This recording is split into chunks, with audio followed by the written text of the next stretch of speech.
Here we roll again. Hello, my baby! Hello, my honey! Hello, my ragtime gal! Sonny, you kissed my wife! Baby, my heart's on fire! If anyone was afraid that For Cybertron Trilogy Siege line wasn't going to remake classic characters yet again, let this put those fears to rest. Siege will be remaking plenty of them, and among them is, of course, Optimus Prime. If you don't know who Optimus Prime is by now, then what the bleep is wrong with you? Anywho, the Autobot leader now comes in Voyager size for the Siege line. The Voyager boxes are slightly smaller this time around. How economical.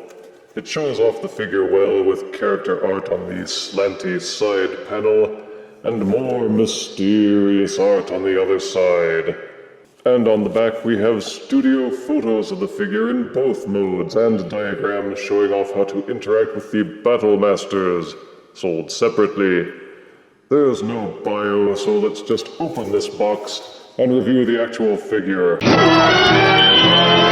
Out-of-box War for Cybertron Siege Optimus Prime Voyager comes with his instruction booklet, his gun weapon accessory, and an axe weapon accessory with the Autobot logo actually stamped into it. Nice. The Voyagers do not appear to have any collectible trading cards or tech specs.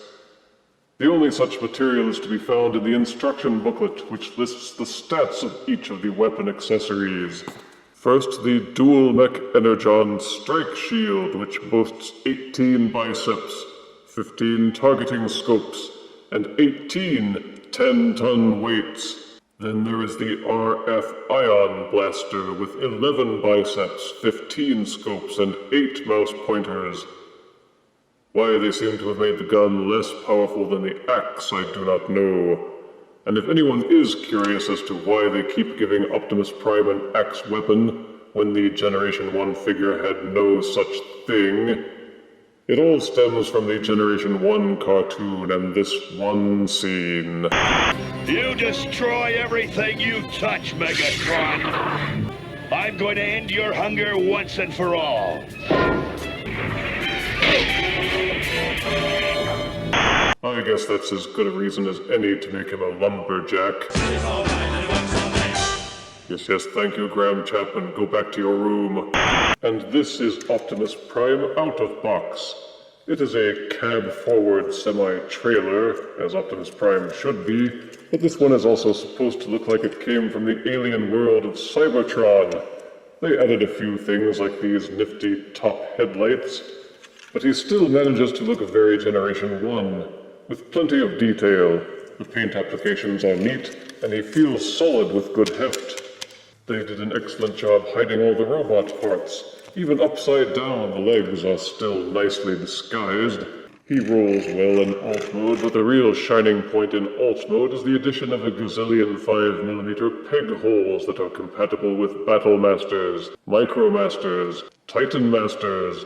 Pretty much anything that uses a 5mm peg can be stuck onto Optimus Prime, turning what was a simple truck into a massive gun rack of me. So while it may not be tons of fun to just push Optimus Prime around as a truck, it is kind of fun to see how many ways you can deck him out, and how many weapons you can plug into him. Very rarely do you find an Optimus Prime that's fun to play with in vehicle mode, but this one pulls it off nicely. Kudos! The axe weapon can be transformed for easy storage. Simply flip the back blade of the axe up, rotate the second part of the axe blade down, then fold the handle upwards, and plug this tab into this groove. It will store on the back of Optimus Prime nicely, and actually kind of looks like it belongs there. You may also plug the Fire Blast accessories into any one of these smaller pegs that are scattered across his body, so that he can flame on. You may be intimidated by the instructions, but don't be. Transforming Optimus Prime is fairly intuitive, and he fits together well without being nearly as fiddly as, say, Evasion Optimus Prime. Unfold these gray parts from the bottom, then fold these panels out to the side. Take the tires and accordion them inward, until they are pointing down like Back to the Future. Rotate these lower headlight sections out just a little bit. One cool thing that you can do in alt mode is open the windshields to reveal the inside of the body, including a molded indentation that looks somewhat similar to the Autobot matrix of leadership. Unhook these panels from the side. All of these panels clamp in to help hold the alt mode together. Swing up the front of the truck cab, and then swing up the entire headlight section. Fold the side windshield sections down a little bit. You may then rotate out the robot arms.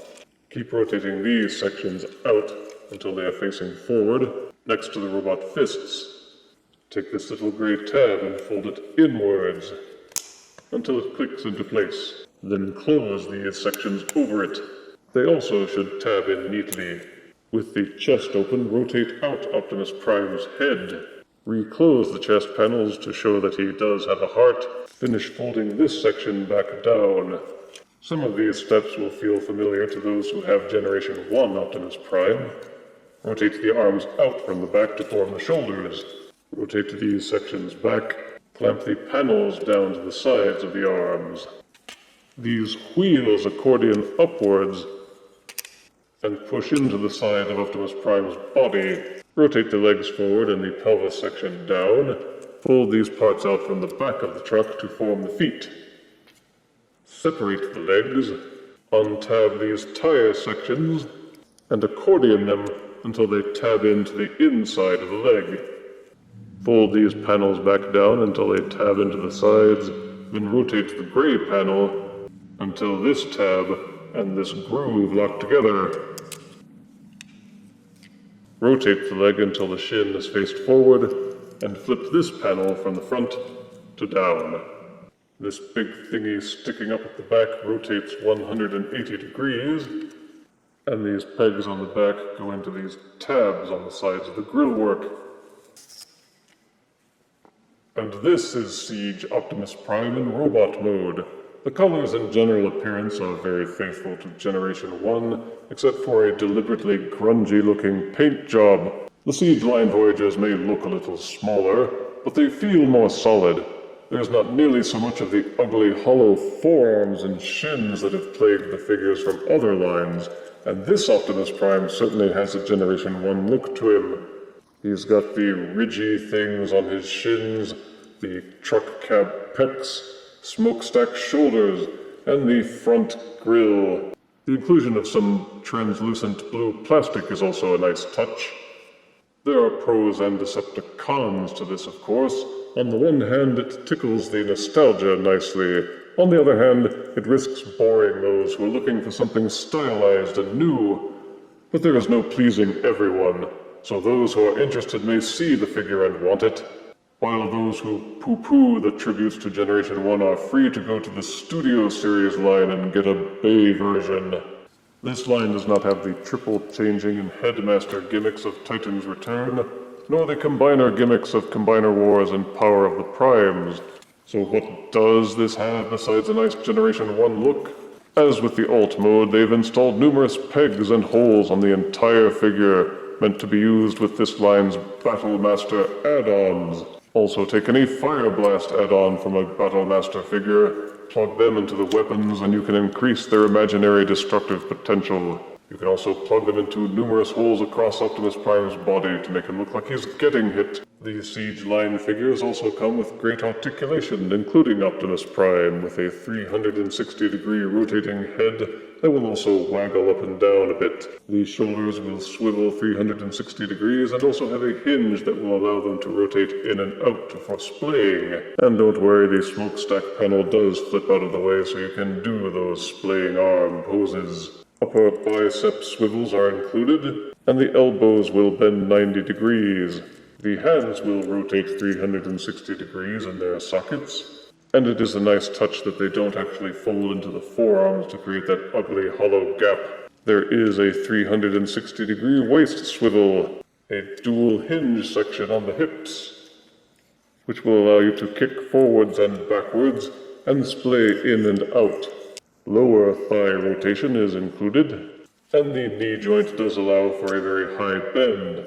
The feet have a pivot that will tilt in and out for those wide-angle stances that we all love. The toes will fold down as part of the transformation, and the heel spurs will as well. So it is possible to get excellent range of motion out of your Optimus Prime and to put him into many poses. You can adjust his center of balance and gravity to compensate when you strap him up with all of those Battlemaster accessories. Excellent job overall. For size comparison, here is For Cybertron Siege Voyager Optimus Prime next to Voyager Evasion Mode Optimus Prime from Age of Extinction. Here is Siege Voyager Optimus Prime next to the Flame Toys Optimus Prime Model Kit. And here is Voyager Siege Optimus Prime next to Revoltech Spider-Man, because he's also red and blue. Even without combiners, the Siege line is shaping up to be another fun one for collectors. They're simple enough not to be frustrating, but sophisticated enough that you don't get bored. Thankfully, they're also not as preschool in appearance as Robots in Disguise and Cyberverse were. Positives for Optimus Prime: strong detailing, a solid feel, excellent painting and colors. He transforms well and holds together well in both modes. And both modes are fun to fiddle around with due to the Battlemaster ports. Negatives are few. Being able to tilt the feet forwards would have been nice. And there is this big wide panel on his back that sticks out. And some out there may be inwardly groaning at the thought of glutting your shelf with yet another Optimus Prime figure. But if you are a fan of quality toys and a fan of Optimus Prime, you will definitely not be amiss in picking this one up. I give War for Cybertron Siege Optimus Prime Voyager 9 out of 10 deaths. What? There's another Masterpiece Prime? If you refuse me, honey, you lose me. Then you'll be left alone, oh baby. Tell them all and tell me I'm your own.